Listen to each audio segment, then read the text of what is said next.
पढ़ाई सो पंडित होय। आज हमारा समाज में इतना विद्वेष अनिल जी अटेंडेंस वाले क्यों है? कुछ लोग बाद में आए हैं, लाइए ना उसको। हमारा विकास, समुचित विकास क्यों नहीं हो रहा है? संविधान है, किसी को चाहिए तो ले सकते।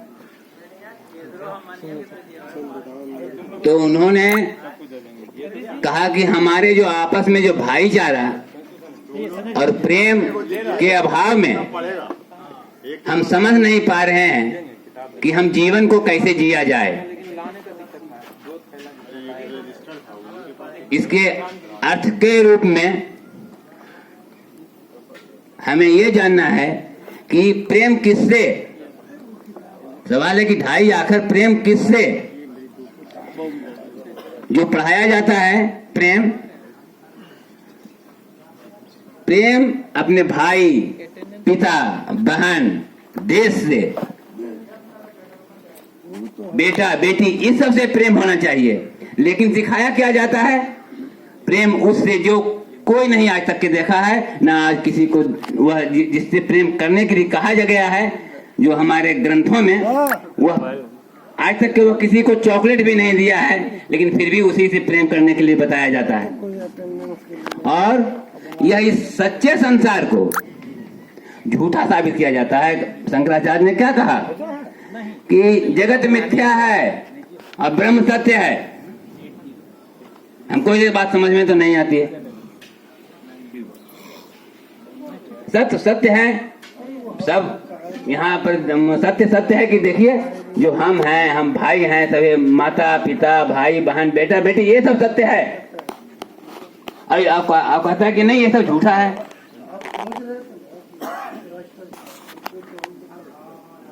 इसलिए जब तक के ये समझ में नहीं आएगा कि हमको क्या करना है, सभी लोग जो जहाँ हैं, कोई पिता है, कोई माँ है, कोई बहन है, कोई पिता है, तो ये अपने अपने जिस पद पर हैं, वह अपने कर्तव्य को समझें कि हमको क्या करना है।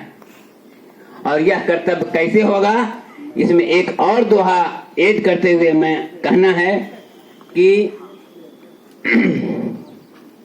उपेंद्र जी काबिल लिख के देगा। कौन उपेंद्र?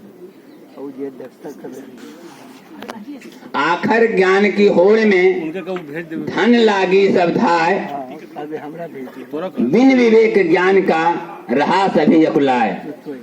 कोई जरूरी नहीं है।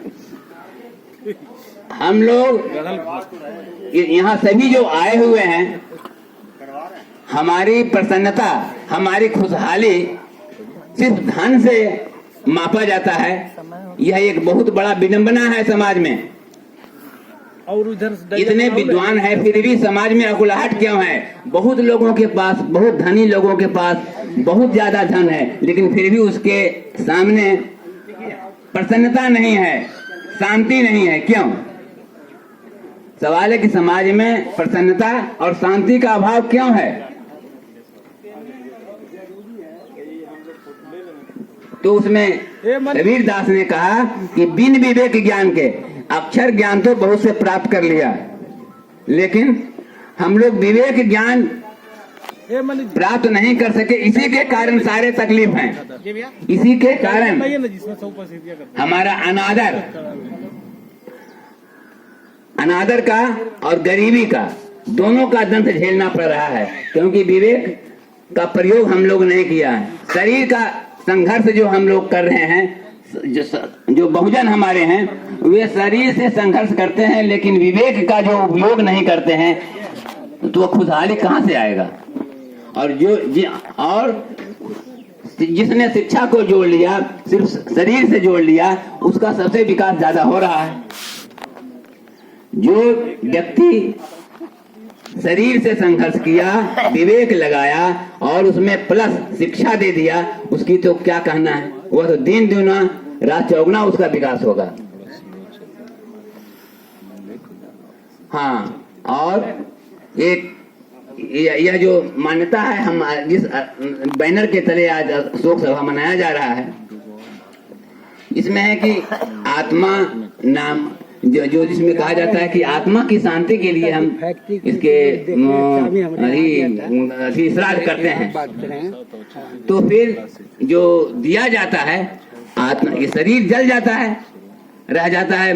उसी की बात में यदि आत्मा रह भी जाता है तो आत्मा तो खाएगा नहीं, पहनेगा नहीं, ओढ़ेगा नहीं, तो उसको दिया क्यों जाता है?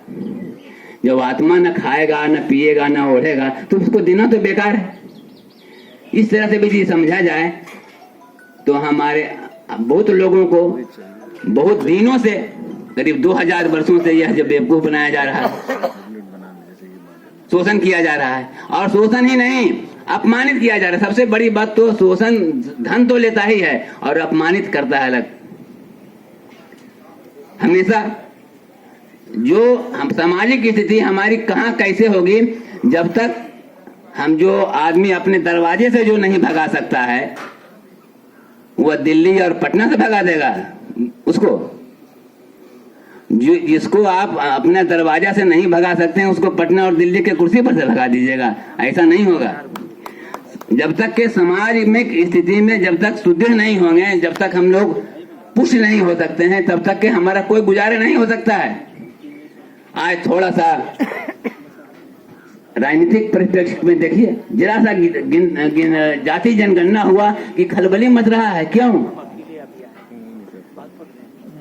हम लोग इस बात को समझना चाहिए कि जब तक हम लोग जागरूक नहीं होंगे, अपने विवेक बुद्धि का प्रयोग नहीं करेंगे, तब तक के गुजारा होने वाला नहीं है, हम लोग का समुचित विकास नहीं होगा। ऐसे तो अभी एक दुख की घड़ी में बहुत ज्यादा सिद्धांत बघाड़ना हम उचित नहीं समझते हैं और हम इस परिवार के प्रति और इसके प्रति संवेदना प्रकट करते हैं। इन्हीं शब्दों के साथ हम अपने वाणी को विराम देते हैं। जय जय।